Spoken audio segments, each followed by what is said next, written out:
Hello everyone. In this tutorial, I'll guide you through the process of installing a network adapter driver on Windows 11. Whether you're setting up a freshly installed system or troubleshooting an issue, this step-by-step guide will help you get your internet connection back up and running.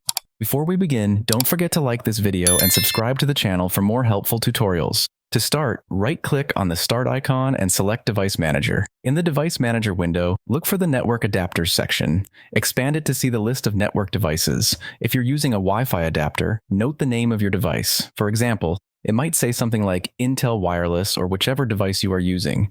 If your system is freshly installed and the driver is missing, you may see a yellow exclamation mark or a question mark next to the network adapter. If the driver is missing, you'll need to download it from another computer or mobile device. Visit the manufacturer's website of those brands which Wi-Fi device is you are suing, or you can type your device model name on Google and search its driver and download the appropriate driver for your network adapter. Transfer the file to your Windows 11 computer using a USB drive or other means. Once the driver file is on your computer, return to Device Manager. Right-click on the network adapter with the exclamation mark or question mark and select Update Driver. Choose Browse My Computer for drivers, then click Browse again to locate the driver file on your desktop or wherever you saved it.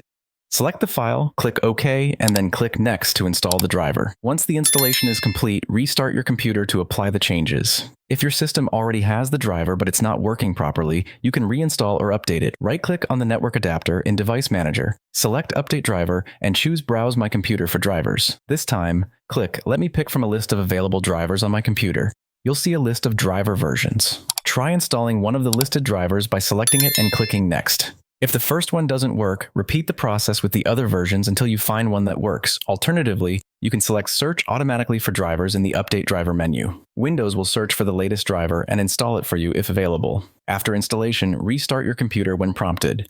These steps will help you install, update, or roll back your network adapter driver. Whether you're using Windows 11, 11, 10, or even older versions, the process is similar. If this tutorial helped you, please let me know in the comments which step worked for you. Your feedback is always appreciated. Don't forget to hit the like button, subscribe to the channel, and share this video with others who might find it helpful. Thank you for watching, and I'll see you in the next tutorial. Have a wonderful day.